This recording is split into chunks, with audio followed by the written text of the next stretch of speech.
entire world is watching the presidential election in Iran for Today's other top story, what could be an historic opening with Iran. With the U.S. and Iran on the brink. Bloodshed in the streets of Iran. The mass protests in Iran are showing no signs of ending. This is Iran Uncovered, a podcast by Nufti. And in Washington, D.C., I'm your host, Cameron Khansarinia. The coronavirus. We've been living with it for months now, and perhaps at this stage it seems like more of a nuisance than a public health concern. But for those who have died and their families, it is still indeed a crisis. Perhaps nowhere more is that crisis more acutely felt than in Iran. Our guest today is an Iranian emergency physician, a surgical critical care specialist on the front lines of the war against COVID-19 in New York, and an expert in public health. He holds faculty appointments with the Department of Emergency Medicine and Surgery as an assistant professor and is an alumnus of the Imperial Medical Center, now the Iran University of Medical Sciences, Imperial College London, and the University of Pennsylvania. He has spoken and written widely about the COVID-19 pandemic and especially its impact on Iran. Today, we'll hear from Dr. Daniel Jafari. Iran is an ancient civilization with a culture and history celebrated the world over. Its millennia-old empire, unlike others, was even as a conquering power and arbiter of justice. This ethos, first established by Cyrus the Great in his famous cylinder pronouncing the world's first declaration of human rights, is an immense source of pride for Iranians. This ancient heritage feels, for every Iranian, like a personal inheritance. Yet, for 41 years, the nation that established justice for its subjects has been subject to one of the most unjust regimes in history. The Islamic Republic has, in the past 41 years, killed thousands of Iranians because of their beliefs, their religion, their gender, their ethnicity, their sexual orientation, and often for seemingly no reason at all. Its track record of crimes against humanity extends well beyond its borders, as it continues to cement itself as the foremost international sponsor of terror. Its crimes are often ignored abroad, however, as, with the assistance of a well-coordinated cabal of lobbyists and apologists in the West, it makes itself out to be just another actor on the global political stage or a garden variety dictatorship. Through propaganda, misinformation, and a web of half-truths and doublespeak, the truth about what happens in Iran has long been suppressed. In this podcast, we'll endeavor to uncover what's really happening, what the world is missing. Stay with us as we explore Iran Uncovered. Brought to you by Nufti. The coronavirus pandemic has dominated the global discourse for months, but now a second phase has begun, an assessment of the world's response to the virus. From the Chinese response to the varying responses in America to those in Europe, each appears to have had things go well and not so well. But most governments, backed by experts, are assumed to be acting in the best interests of their citizens. In Iran, however, accusations have swirled that the Islamic Republic has risked the lives of its people to keep itself in power. Its official death rate appears to be vastly underreported, and activists and journalists have been arrested for even discussing the virus. To find out more about what's been different about COVID-19 in Iran, I'm pleased to be joined by my friend, Dr. Daniel Jafari. Daniel, welcome. Thank you. Thanks for having me. So, Daniel, you're on the front lines fighting COVID in New York, but I know because of your background, where you trained, you're also in touch with a lot of doctors inside Iran. What are they saying? What are they telling you of the Islamic Republic's reaction to this virus, and what's the state of affairs today in Iran? I've been in touch with multiple frontline physicians and providers inside Iran during this pandemic. Now, as you know, the peak, so to speak, occurred in Iran much earlier And in fact, through genomic studies, it was shown that a lot of secondary seeding of the virus throughout the globe was through Iran. So it was one of the very early sites. I think chronologically after China, Iran was the second epicenter. And then it was, I think, Italy. And those physicians, all respect to nurses, physicians, all the frontline providers over in Iran, based on what I heard from the firsthand experience, it sounded very, very much in line with what people in Italy experienced and what people in New York area did a while later. It was pretty devastating. You mentioned the medical staff, the doctors, the nurses, those who work in hospitals and clinics in Iran being so brave. I think one thing we've witnessed the world over has been the gratitude that people have towards the medical staff and how they've worked to keep us safe and heal the sick. And that's absolutely seems to be the case in Iran. We see it a lot on Persian language social media, people thanking the doctors and the medical staff. But it seems that the case in Iran is different in that globally medical staff and governments are working hand in hand. But in Iran, it appears as if the advice that doctors are giving, that hospital staff are giving, is at odds with what the regime is saying. So what can you tell us of this sort of dichotomy, of this conflict between what doctors are saying and what the regime is telling people to do? Yeah, let me be very clear from the get-go. I think every single one of these providers did the best they could. I personally think had the situation has been as dire as it was for these people in Iran, as it would have been in anywhere else in the world, they would. I mean, a lot of people would hesitate doing their duties. It was just unacceptably high risk that was incurred on these people, essentially passed on to providers out of sheer incompetence of the officials. They essentially were working in really questionable environment in terms of safety, and they still managed to take care of hundreds of thousands of patients that across the country had to deal with this terrible disease. And whatever I'm going to say again is not going to apply to these people, but I think on a societal level, we essentially seen what an incompetent regime can do to its own people. If you look through the response, it was, if I had to summarize it, I would say it was sort of the flavor of the Communist Party of China minus the competency. So it was rigged with opaqueness, lack of transparency, and just flat out lies, and compounded by the fact that corruption is rampant and there's literally no one is in charge. So there's no authority. You would frequently see throughout that on the medical aspect, and I heard this from nurses and physicians who work in really badly hit areas, that one day they would say that the authorities would say that, oh, you have to accept every single patient that comes in, and then the very next day they would be not available to provide the protective equipment for providers. And on a societal level, we kind of saw this playing out exactly as you would expect it from a corrupt regime as the Islamic Republic.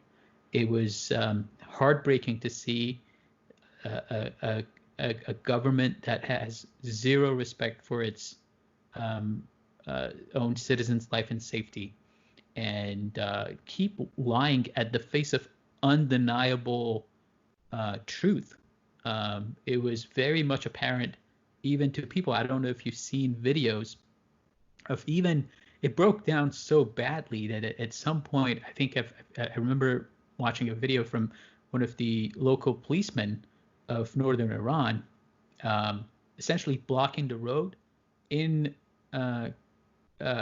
contradiction to what the central government actually mandated. They essentially were encouraging people to go on about their lives as normal. I think it was some form of holidays in Iran, and they were saying, yeah, you can go. It should be fine. And this local policeman was promising people of his own town that I will keep this roads blocked because I do not want you guys to die. Wow. There have been so many videos on Persian language social media. I'm sure you've seen several like this, of which there were many of children passing out in the streets, older women struggling to walk and reach a hospital for treatment, but collapsing outside of it and being unable to be treated, just showing the overall inability of this regime to respond to the virus.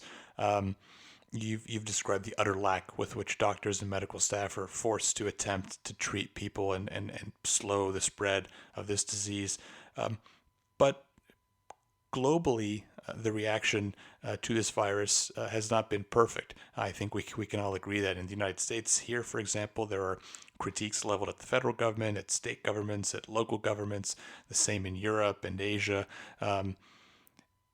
Is what has happened in Iran that much worse? I mean, we see coverage comparing the reaction of the regime in Iran to the reaction of governments in the West, and the comment is basically, look, this is a novel virus and nobody has responded to it perfectly, and therefore critiques specifically aimed at the Islamic Republic are not fair. So what's your view of this? Is what has happened in Iran that much worse than what has happened in the rest of the world? And if so, why? Yeah, I think you have to make a distinction. There are two levels of breakdown in your processes. One is random, and the other one is systemic. In the grand scheme of things, of course, no one was prepared. I think there was only one person. There was a biologist who worked for federal government for a while and was consulting the U.S. government for over 10 years, who I think felt vindicated after all this, because he essentially wrote a book saying that the next big global threat is actually respiratory viruses. And the rest of the world was just not thinking in those terms, like toward responding to that. I'm an emergency physician as well as an ICU doctor, and on the emergency side, you always prepare for disasters. And every big academic center in the United States is tasked with coming up with procedures and essentially guidelines for when disaster strikes. And I can tell you in almost every single one of them, there is no provision on how to deal with a respiratory virus pandemic. There is a range of options on chemical attacks. There is a range of options on natural disasters. There's certainly a lot of provisions for mass casualty events from active shooters, but no one thought about this, and I don't think you can blame anyone across the globe for this, because we were living in a different paradigm. I firmly believe that this coronavirus it is a life-altering event for a lot of us, and for the world in general. But going back to what I was saying earlier, apart from this big proviso that I just talked about, the problems in the United States, again, because I was on the front line experiencing this, I can tell you with confidence that it was not systematic. It definitely, there were decisions that could have been made better. There were calls that could have been made earlier. There were a lot of instances that you can point to and say, yeah, we should have done it differently. But there was no systemic failure in the sense that we were completely off the mark by not being prepared. And I can give you an example. For the longest time early in the pandemic, the concern was if patients go into respiratory failure, acute respiratory failure, to the point that they cannot breathe on their own and they need mechanical ventilation, whether we'll have adequate or enough ventilators. That never became a problem, but at the same time, we actually saw how the extensions of the federal government as well as the local authorities have flexed their muscles to provide us with the required ventilators. So this speaks to a system that is, in other words, a lack of systemic problem. On the other hand, in countries like in Iran, under the Islamic Republic, it was just unbelievably difficult to listen to the stories that doctors and nurses would tell me on a daily basis. That you would see resources, like really high-level resources like ventilators, essentially being diverted to the regime officials and their families, how they have been, the calls for mobilizing resources have been completely ignored because they were just not in this mindset of trying to make a concerted effort to fight this virus. So I think to people who would say this, I would my counter is you don't know what you're talking about, and I think you have to just think of it in these terms. Had it not been that the United States and in particular New York become an epicenter of this virus, it would have been a lot more easier to make the case, not because of the sheer number of patients in the United States, but because the global media, I think, the world pays more attention to the United States. And there are many, many reasons for this. There's just about 100 times more media outlets in the United States than it is in Iran. There is complete freedom of information for them to report on anything and everything. The vast majority of global finances flows through New York City. And all these play into why everyone pays more attention to the United States in general in New York City, in the New York area, I should say.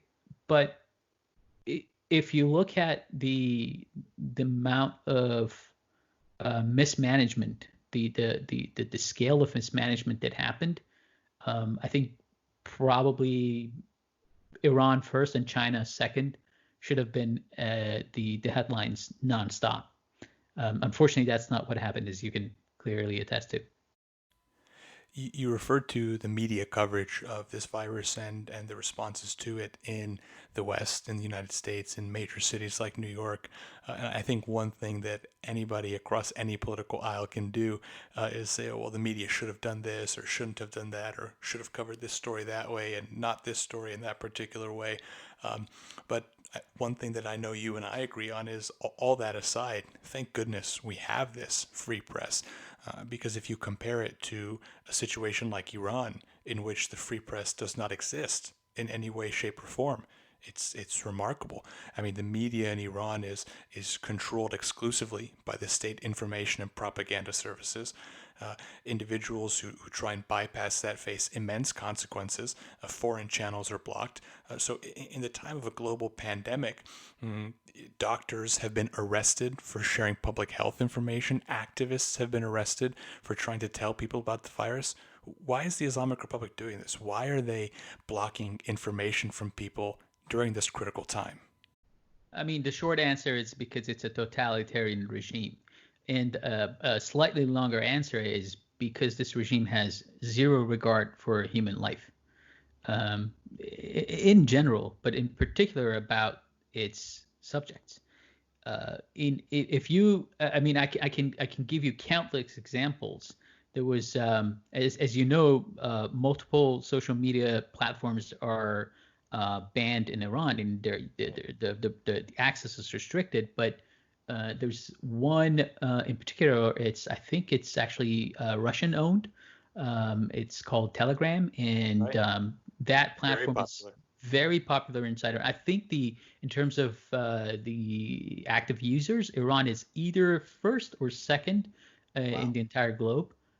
So a lot of people are on that platform, and I was a member of one of these chat rooms. I guess the more appropriate name is channels. Right. And this was for physicians, and I think it was a fairly exclusive channel because it was an invite only, and it was only physicians, and I was invited by some generous colleagues of mine to just observe and if I can help in any way. And you would see this plays out on a daily basis, that there was a report that Dr. So-and-so from the city of Rasht spoke about the seriousness of this disease, and the very next day you would hear that he got detained. And there was a very famous audio recording. I think it was it was never 100% confirmed because, as you know, it's the nature of the beast in Iran. But it probably was a lecture. It was I think at the head of the respiratory disease department, the pulmonary division, in one of the academic centers in Iran, that essentially went all out against the mismanagement of this crisis. And they made him come out and not only recant, but say that it was not him. Wow. So he was forced to essentially deny himself. It was not by any means limited to one or two or three instances. It was just on a daily basis that you would see every day, any time that I was not working in our own ICU, taking care of COVID patients. I would just open my phone, take a look, browse through, and see these truly horrible news of these physicians trying to alert the general public and then get arrested or worse. You say that the Islamic Republic does not value human life, be it Iranian or foreigner, and I think that's something that's merely borne out by the facts, be it in this coronavirus crisis or in innumerable previous examples. But it appears to me as if there's something else as well, as if this harm they're causing is guided or is purposeful in some way. It appears as if there's not only this mismanagement or mistakes that are being made, but as if it's active mismanagement, active misinformation. That seems to be playing a part here. tell me if I'm wrong. I mean, at the beginning of this crisis, in Iran at least, of the virus's spread in Iran, it overlapped with the what are called elections for what is called the parliament. I mean, these shams, these charades, which are sort of touted to Iranians and to the international people as the democratic aspect of this regime, and they wanted to prevent information about the virus from getting out because they wanted people to come and vote. It ended up being a complete failure because the people boycotted the elections, but that seemed to be a political aim that they had for hiding information about how dangerous this virus was. Are there other examples of that? I mean, besides not placing value on human life, does the regime stand to gain politically from this? And is that playing a role in their responses and in their arresting of doctors, of dissidents? It's a very interesting question. I remember chatting with both Iranian and non-Iranian journalists online about what the ones that were actually following this at the time, because then Italy blew up, and then New York blew up, and then everyone kind of got distracted.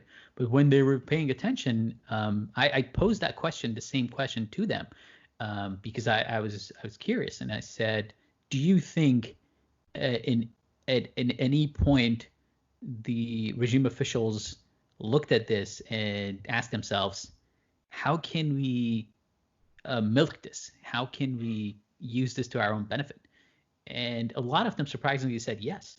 They said, one of them I remember, I don't think I'd be able to, I'm allowed to use any names, but Sure. One of them said, most likely they will use this as essentially a talking point to say that the reason that people are dying is because of the animosity toward Iran by the rest of the world, and the sanctions, and how we don't have access to medicine and equipment.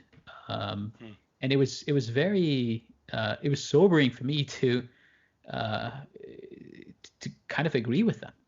It's just it's a very sad state of affairs to realize that that's not actually inconceivable. That's something that was picked up, and that was a very common sentiment. There were multiple op-eds written in the sort of same theme of, Iranians are the victims of both COVID and U.S. sanctions. I mean, that was sort of the coordinated tune being played for some time. In your conversations with doctors inside Iran, do they view sanctions as being the main cause of these problems? I mean, they're the ones literally on the front lines with it, that they would know. Of course, this is just my own experience, and I didn't get to ask every single doctor over there. Sure. But I can give you I think I can give you a very instructive example. I was interacting with nurses and physicians, and I asked one of the nurses. I asked her, "What do you think? How can we best help? Do you think we should start organizing campaigns to get medicine to you guys?" And she told me that, and it was very heartwarming to hear. She said that in the city of Lahijan in northern Iran, there were community leaders, essentially people of good standing in their own community, going around collecting small amounts to fund the requirements of the hospital, anything from medicine to protective equipment, to even the most advanced and expensive equipment. And she said that no, we don't have shortages. It's just that on a systemic level, because the hospitals, the vast majority of hospitals, are actually state-run, and they rely on the government to provide these things, have been just left out to hang out to dry. and they just felt betrayed that they were not seeing the support that they expect. And it was very eye-opening to see that what people would do in the times of crisis is very much what you expect a government to do, or at least to augment. Whereas it was just they just left all of these hospitals and centers on their own. And not only that, you referred to the regime siphoning off resources that were intended for the people, for themselves, redirecting medical equipment and aid for their own personal use. One of the things that was so widely covered at the beginning of coronavirus in Iran was just how many members of the upper echelon of leadership of the Islamic Republic, even those very close to Ali Khamenei, were getting sick. Seemingly they were able to get access to needed medical care.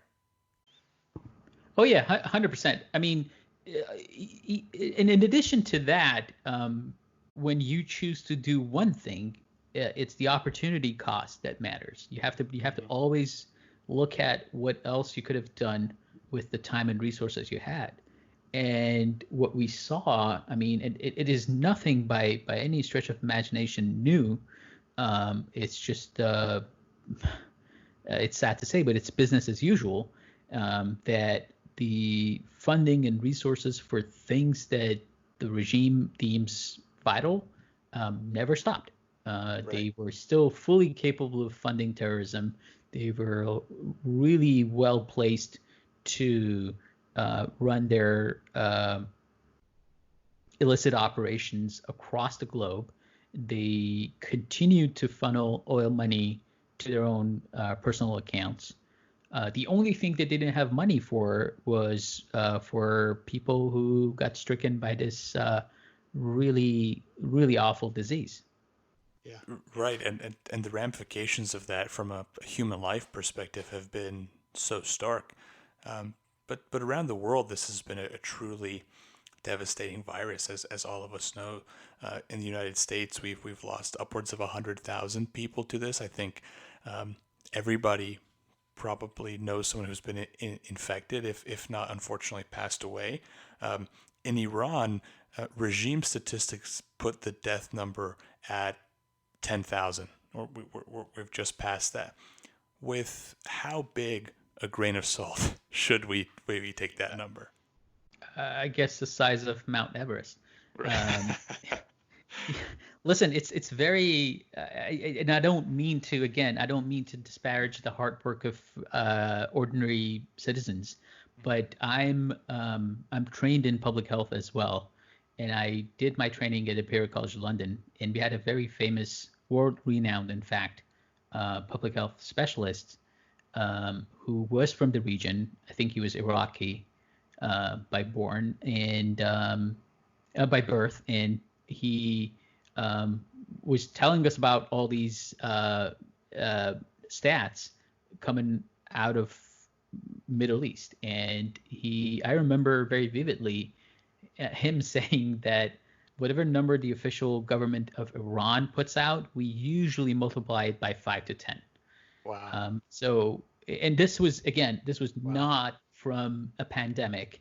This was regular numbers, members of the World Health Organization.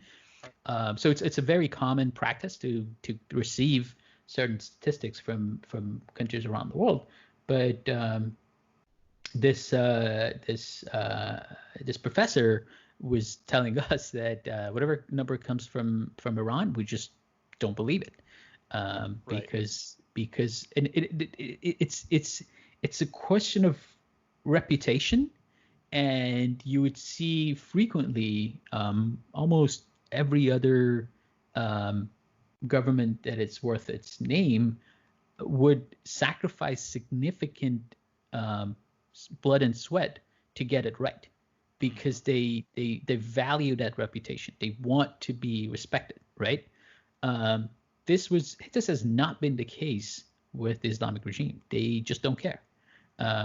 They have their own area of influence, so to speak, and that's all that matters to them. They do not care how they are viewed by the rest of the world. So it's a very sad state of affairs. And again, this is not. And I remember I have again, because of my public health background, I also have friends who have worked at fairly high levels in the Ministry of Health of Iran. And what are they saying? What have they said about all this? I mean, they fully expected this to play out the way it did, because they were on the inside. They knew fully well how unprepared we are and how unmoved the government will be by any number of deaths. And they were very much. I remember talking to one of them. He was very, very clear about this. He said, and I mean, it's tragic, but it also I like to think has a comedic value to it. That he would say that we would do our best to get these numbers right. So he worked in southern Iran for a period of time, and he would go out. I mean, he didn't by himself because he was the head of an organization, but their organization, which was funded by the government, would go out and get these numbers as meticulously collected as possible, and then report back.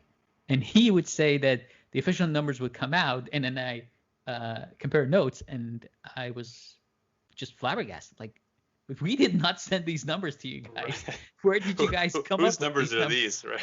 Whose numbers are these? Who came up with these? Because they don't care. Like they allow. I guess it's at least it's not the worst possible scenario. It's a very small credit that you can give that they would shut these people off. They still would let them go on about doing this. And these are all initiatives that, by the way, they were started before this regime. The collaborations I think started in mid-60s, 1960s, by the World Health Organization and a lot of missionaries in Iran, and they as you know, they made their own. They called them, I think, the Sabah Danesh. The health corps, literacy corps, right? Yep. Yeah, the health corps and the literacy corps. And they would go out and try their best to get these numbers right. They would go out and frequently get people to join the vaccination efforts. And that out of that came this really nice decentralized system of healthcare that works fairly well, considering how much money goes into it. So it's a fairly efficient system in place. And in fact, for the longest time, it has been reported by the World Health Organization as a story of success. So they haven't shut those down. It's just that they really don't need them to come up with numbers. Right. They're more than capable of that. It's funny you say that sort of falls in line with a perennial meme that you'll often see on Persian language social media, and I'm sure you've seen some version of it.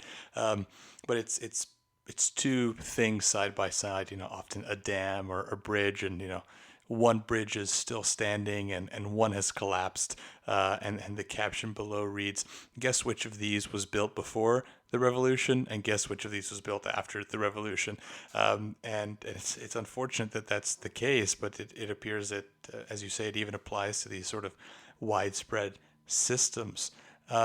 We've spoken at considerable length about the impact this has had on doctors, on nurses, on medical staff, and how much they've suffered and had to persevere through. But the same can be said naturally for the Iranian people. They've been immensely victimized by the Islamic Republic's response, or its lack thereof.